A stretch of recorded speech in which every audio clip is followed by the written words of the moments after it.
Halo teman-teman, Assalamualaikum warahmatullahi wabarakatuh. Kembali lagi bersama saya Ahmad Sulhan di channel Santri Khilaf. Salam santri untuk negeri.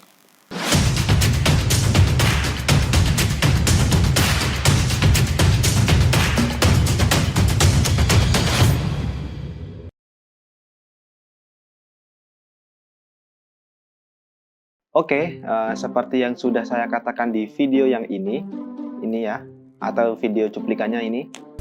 Pembagian waktu, bagaimana cara saya membagi waktu dalam keseharian saya. Insya Allah akan saya buat videonya di video setelah ini ya, insya Allah akan depan insya Allah akan saya. Nah, di situ saya mengatakan bahwa saya akan membahas bagaimana rahasia saya, bukan rahasia sih, tips saya ya, cara saya untuk bisa mengatur dalam keseharian itu apa saja yang saya lakukan, untuk bisa mengatur jadwal-jadwal dalam keseharian, meskipun libur tapi tetap ada jadwal-jadwal tersebut gitu loh. Jadi ya kita langsung ke videonya aja. Jadi saya akan menyampaikannya seperti makalah aja kali ya. Seperti makalah. Jadi di sini saya akan menyampaikan bab tentang sistem pengelolaan waktu. Nah, itu bab perlu Anda garis bawahi. Di sini tema kita yaitu bab tentang sistem pengelolaan waktu. Nah, di bawahnya ada lagi subbabnya. Yang pertama yaitu pengelompokan, yang kedua yaitu pengurutan, yang ketiga hal-hal yang harus kita hindari, kemudian yang keempat solusi, yang kelima evaluasi. Masuk yang pertama yaitu pengelompokan. Apa sih pengelompokan itu? Jadi kita harus tahu pekerjaan-pekerjaan mana saja yang harus kita prioritaskan dan pekerjaan-pekerjaan mana yang tidak diprioritaskan. Artinya didahulukan atau diakhirkan seperti itu. Nah, untuk mengetahui hal tersebut kita harus mengelompokkan. Seperti kalau saya pribadi, pengelompokan itu ada 5 hal ya. Ada 5 hal. Yang pertama yaitu belajar, kemudian istirahat, kemudian olahraga, kemudian ibadah, terus ada me time. Me time itu kayak waktu saya sendiri. Kemudian yang keenam ada dan lain-lain. Dan lain-lain itu menyakupi ya nantilah saya jelaskan. Itu pengelompokan. Jadi Anda bisa mengelompokkan kegiatan-kegiatan Anda apa saja, kebutuhan pokok dalam keseharian Anda yang harus Anda penuhi gitu. Kayak misalkan olahraga atau ibadah atau belajar saja atau 3 saja. Kalau saya sih 5 ya. Kalau saya 5 itu tadi yang saya sebutkan tadi. Jadi itu pengelompokan saya. Kemudian pengurutan itu mulai dari istirahat ya. Istirahat saya itu dari jam 12 malam sampai jam pagi. Kalau nggak subuh ya kisaran jam 6 lah. Soalnya saya kadang habis subuh itu tidur lagi, bangun-bangun jam 6 atau jam 7 gitu. Ini bukannya gimana ya, aib ya. Jadi ya nggak apa-apa lah. Ini buat pelajaran aja. Insya Allah saya juga akan merutinkan bangun pagi juga. Soalnya ya gitulah ya. Kemudian belajar kalau saya itu kuliah mulai dari jam 8 pagi sampai jam 14. Kemudian kita urutkan lagi yaitu waktu ibadah. Waktu ibadah itu apa saja yang perlu kita butuhkan, ibadah apa saja sih yang perlu kita lakukan dalam keseharian itu, kayak misalkan 5 waktu, sholat 5 waktu, kemudian Anda bisa menambahkan sholat duha atau sholat qiyamul lail dan lain sebagainya. Itu nanti ya kita evaluasi, kita ngerjain apa enggaknya nanti ya dievaluasi gitu.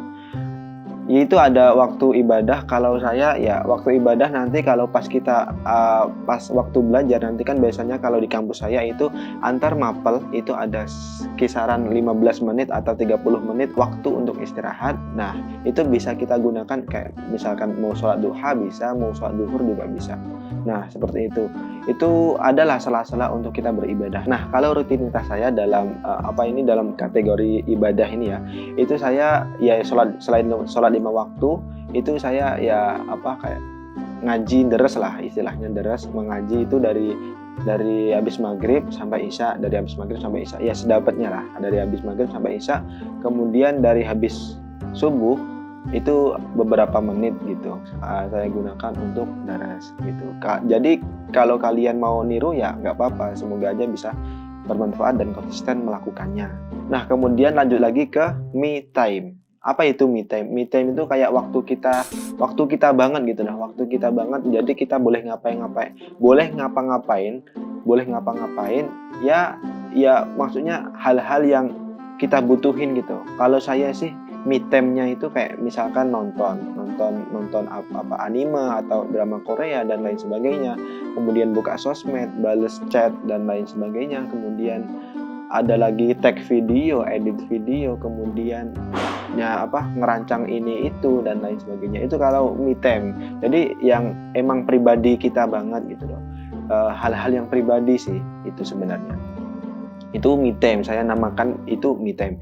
Kemudian selanjutnya yaitu dan lain-lain. Dan lain-lain itu apa sih? Waktu dan lain-lain itu kayak waktu yang mendesak gitu loh, nggak kita rencanakan tapi terjadi.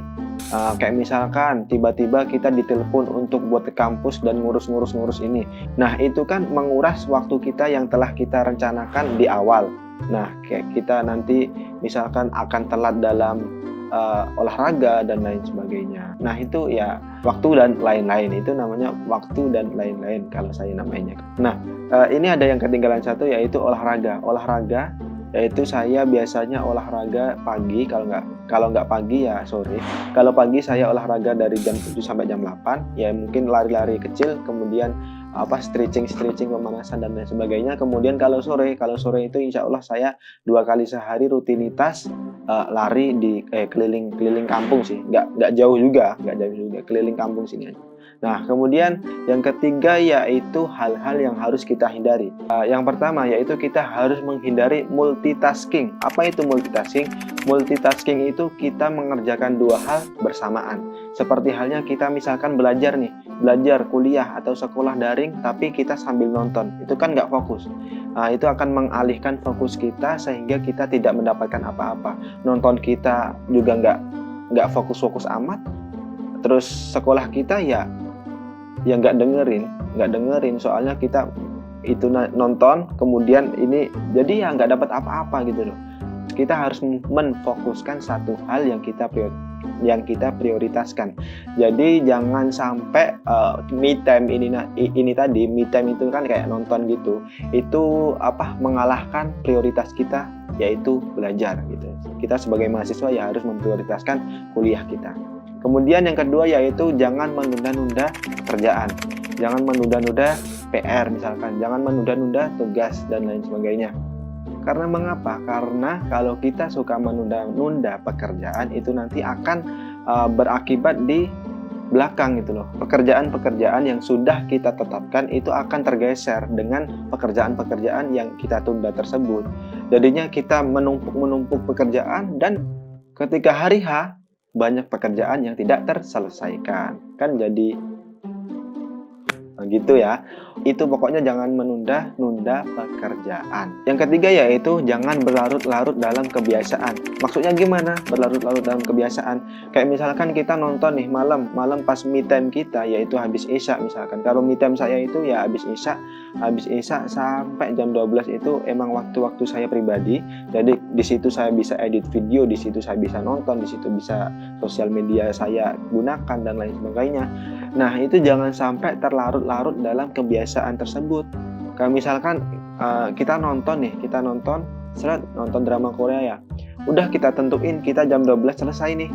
Jam 12 selesai. Ya udah selesai, mau nggak mau, habis nggak habis, itu harus diselesaikan di situ juga. Jam 12 itu juga terus kita istirahat. Nah, kalau kita berlarut-larut nanti ya sama kayak kita menunda-nunda pekerjaan itu tadi, akan beresiko di pekerjaan kita yang lainnya. Misalkan kita kurang istirahat, kemudian kuliah kita molor, telat dan lain sebagainya. Itu sangat-sangat beresiko di pekerjaan kita selanjutnya.